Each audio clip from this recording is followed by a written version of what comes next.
हाय देखी सोहल हरिलाल चौधरी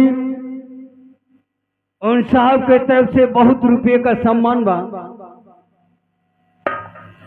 कम से कम 251 रुपये का पुरस्कार बा। साहब के बार बार प्रणाम बा, आशीर्वाद के कामना बा। गुरुदेव तो जाओ तुम।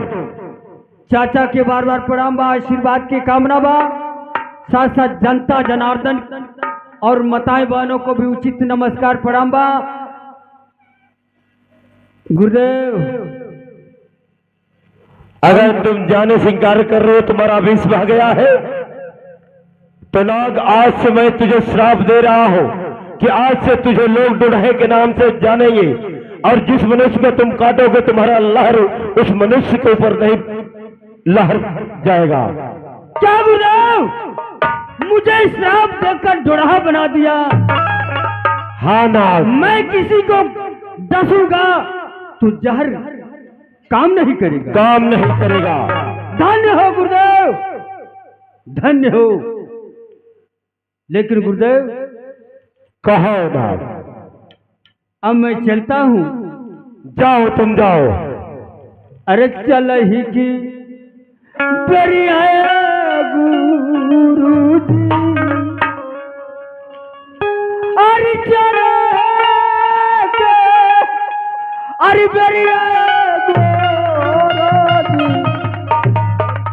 छुई लाओ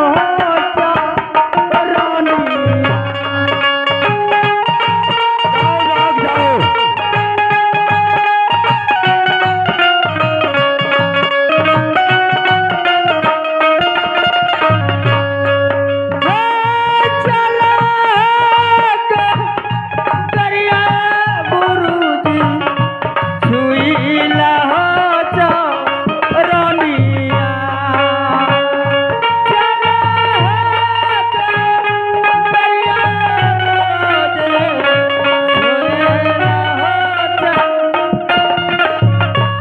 नाग तो इस शकलगर गोबर में जाने से इंकार कर दिया।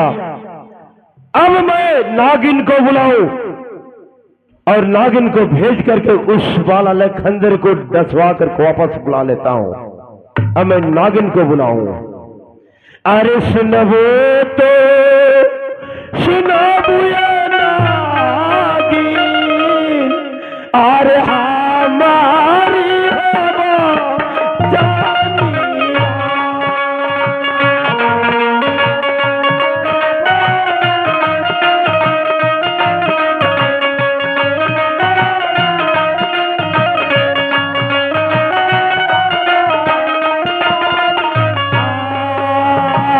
सुनाब तो सुनाब नागी, सुनाब तो सुनाब नागी, हमारी हवा जानिया।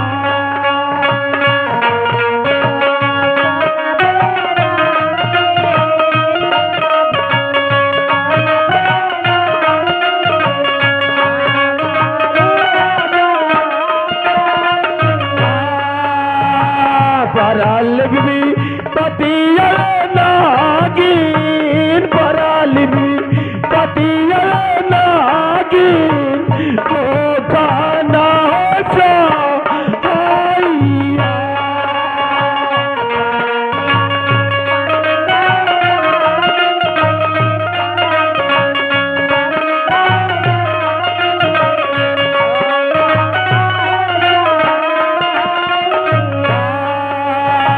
पराल भी पतिया नागिन, पराल भी पतिया नागिन, तो खाना सा आइया।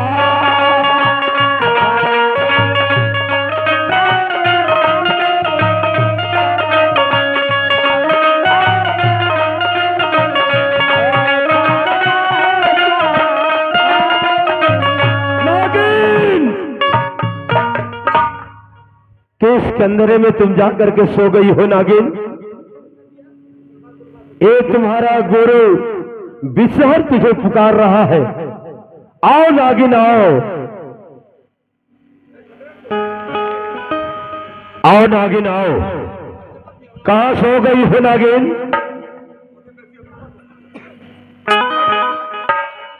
अरे काहे लवाने गुरुजी काहे लवाने गुरुजी अरे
आपने किस लिए बुलाए हैं? नागिन, मैंने तुझे इसलिए बुलाया हो कि तुम इस अचल घर कुंवर में जाओ और बाला लखंदर को डस करके वापस आ जाओ। गुरुजी, अरे हम नहीं अरे जई गुरुजी अरे चली गारा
नागिन,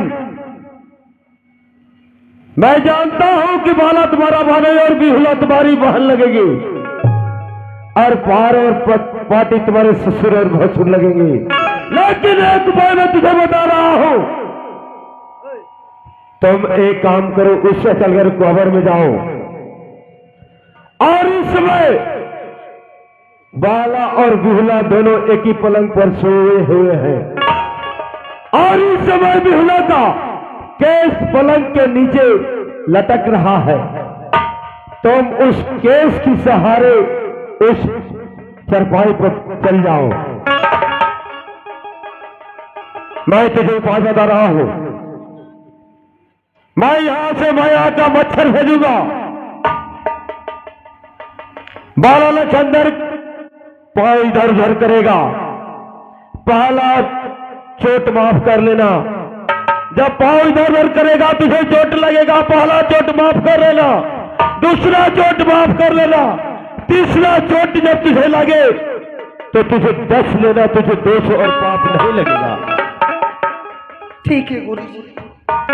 अरे मोटी बासा रीरी आए गुरु जी, अरे पातारिया सा रानिया।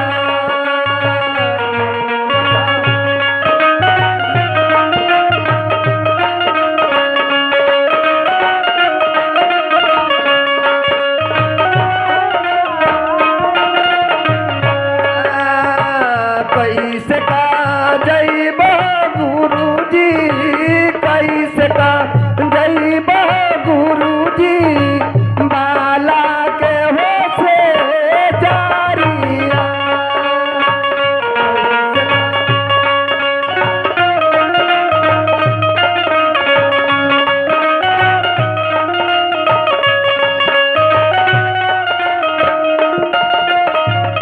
नागिन, कहिए गुरु जी। अगर सनद पतली है, तुम्हारी शरीर मोटी है, तो मैं तुम्हारा शरीर पतला भी कर दे रहा हूं। सामने खड़े क्या तुम्हारे शरीर मोटी है तो मैं पतला कर दे रहा हूं। खड़ी हो जाओ, इधर खड़ी हो जाओ और इधर खड़ी हो जाओ।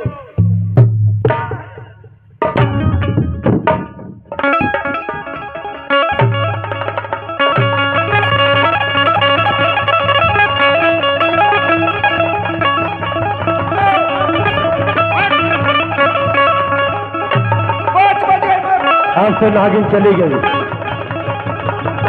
अब मेरा काम पूरा हो जाएगा। अब मैं कितना हंसूंगा चंडल नरेश। अब तुझे निपुत्री का पता चलेगा कि निपुत्री क्या हाल होता है। मैं अब चल रहा हूं।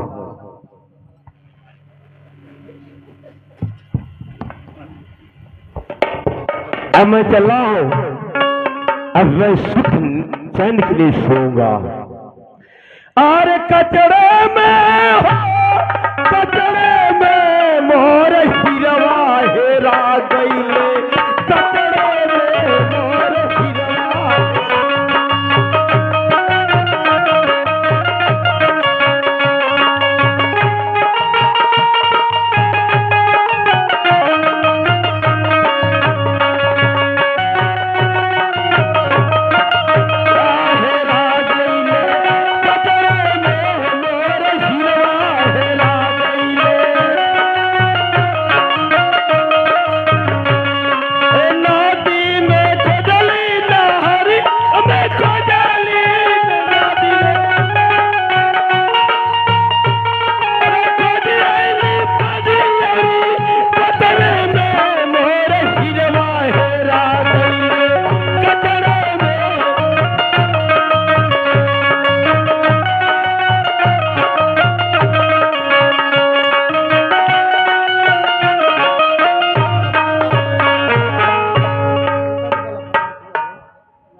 ये कैसा करिश्मा मेरे सामने आया जो कि आज ही मेरी पहली सुहाग रात के दिन जो कि मुझे नागिन डसती। महारानी महारानी महारानी उठिए, महारानी उठिए। अरे सुनबू ये ललिया हमारी बचानी रे हमार ये रनिया सुनी ले बुयारा जहाँ मारना हो।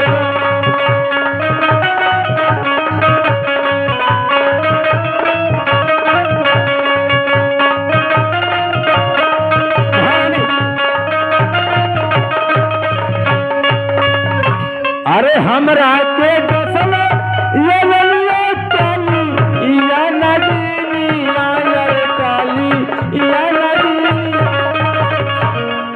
ये रानी बिखिया के दरदिया ना सहाल ना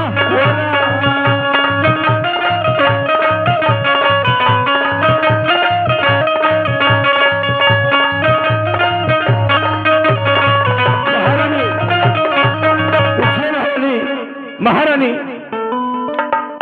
आप इतनी गहरी नींद में सो गई महारानी, तो ठीक है महारानी कि अरे हमरा के डसल ये ललिया मैं नदीनी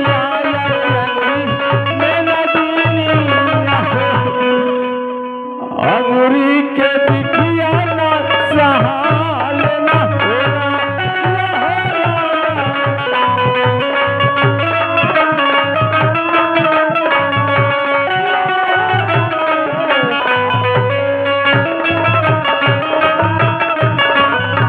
अरे अंगूरी के बिखिया ये रनिया चढ़ा ली घुटना रे चढ़ा ली घुटना। महारानी उठिए, महारानी महारानी की घुटना के बिखिया ना सहाल ना।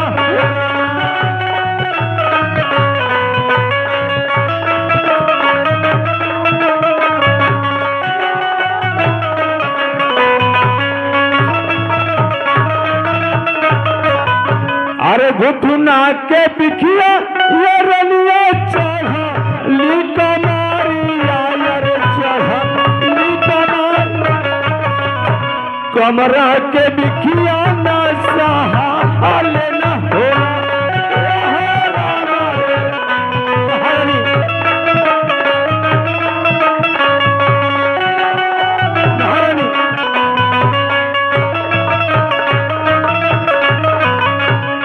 अरे कमरा के बिखिया ये रनिया चढ़ा ली करे जा चढ़ा ली करे जा करे जवा के बिखिया ना सहाल ना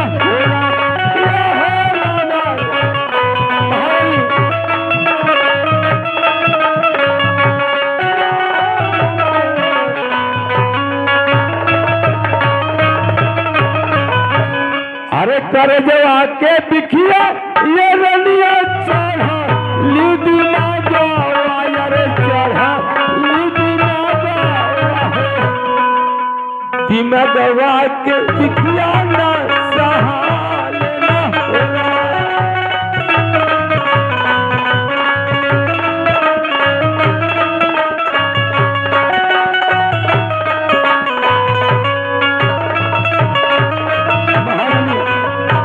उठिए महारानी महारानी उठिए महारानी।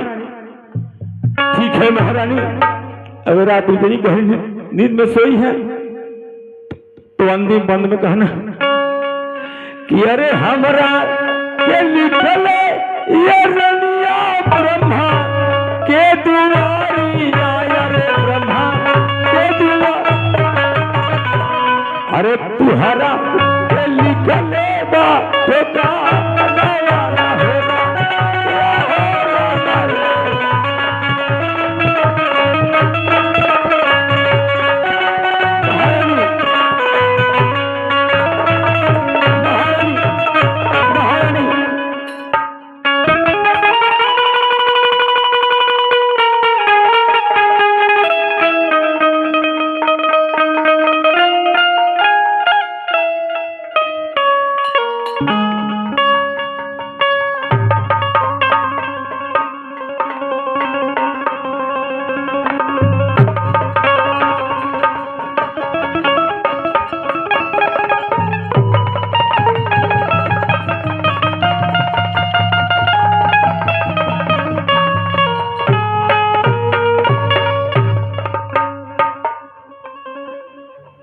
स्वामीनाथ, स्वामीनाथ, उठिए न, बाहर जाइए, भोर चुका है। स्वामीनाथ, स्वामीनाथ, क्यों नहीं बोलते हैं? उठिए न, बाहर जाइए, भोर हो चुका है, सुबह हो गया है, पाँव फाटने वाला है। स्वामीनाथ, क्या मुझसे नाराज है क्या? क्यों नहीं बोलते हैं? उठिए, बाहर जाइए। स्वामीनाथ, स्वामीनाथ, स्वामीनाथ, स्वामीनाथ, स्वामीनाथ।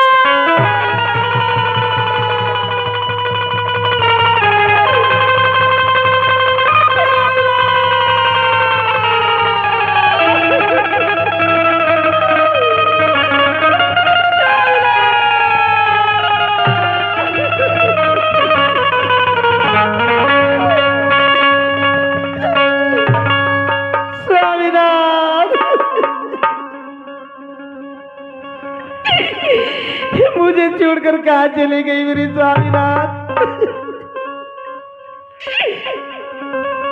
अरे बितली आरी रईनी रामा,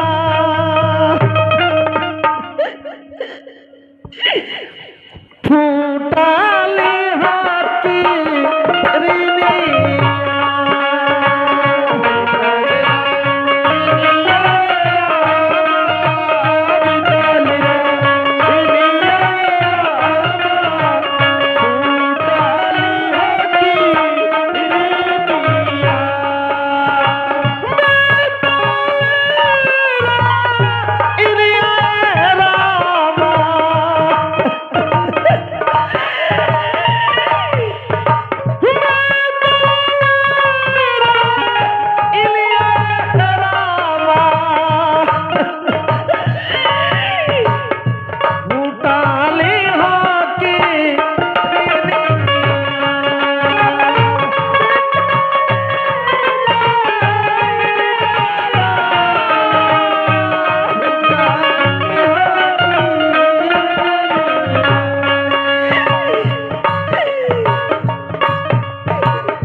हमरी रमवाए स्वामी जी,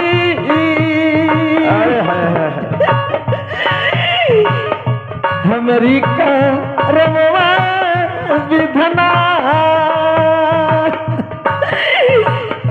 लागी गईली हो आगी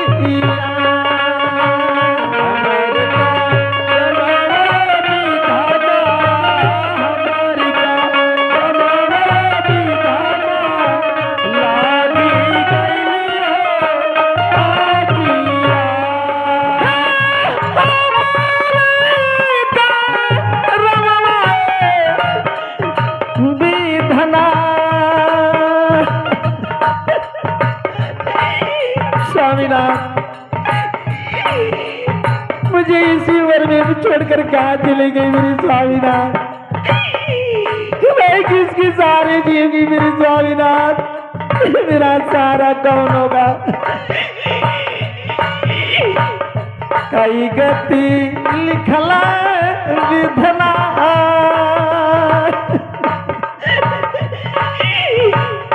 कई गति लिखला विधना हमारी होगा रामा,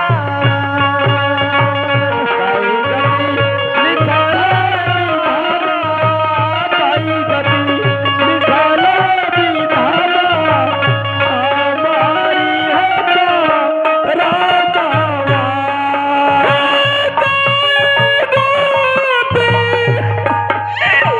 लिखला विधना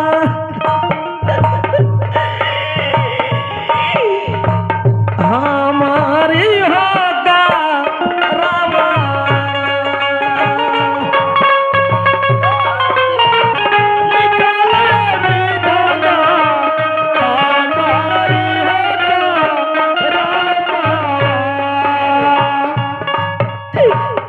कहे खाती दिहलवे माई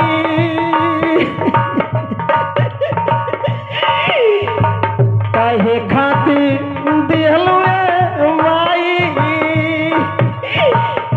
हमारा हो जा नमा कहे खाती दिहलवे माई कहे खाती दिहलवे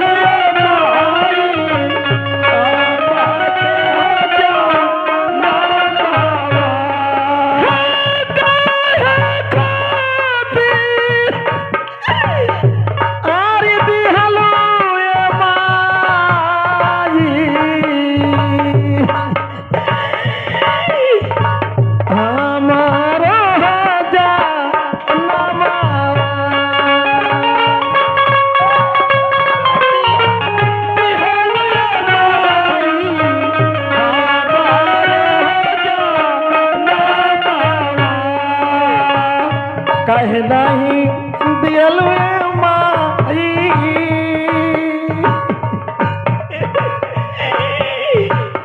कहे नहीं दिलवे माई नारावे हम हुरा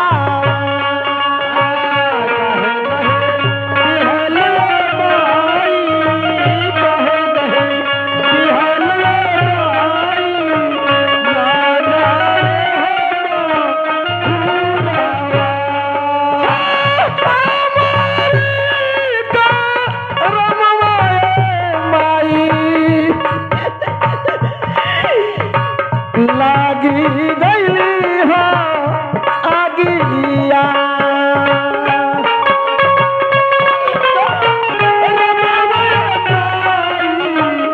लागी गईली हो आगिया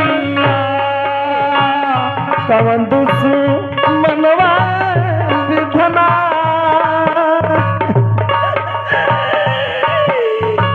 कवन दुश्मनवा विधना लूटा लाली से मुरावा कवन दुश्मनवा विधना कवन दुश्मनवा विधना लूटा लाली से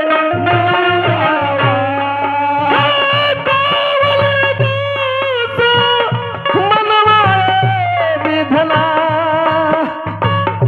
लूटा लाली से नूरावा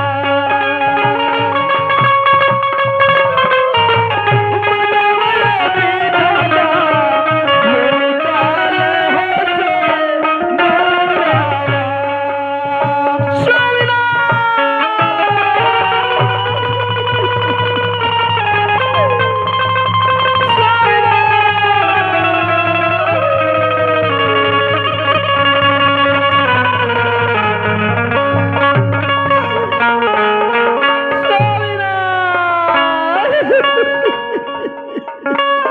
लूटा लाली से हे भगवान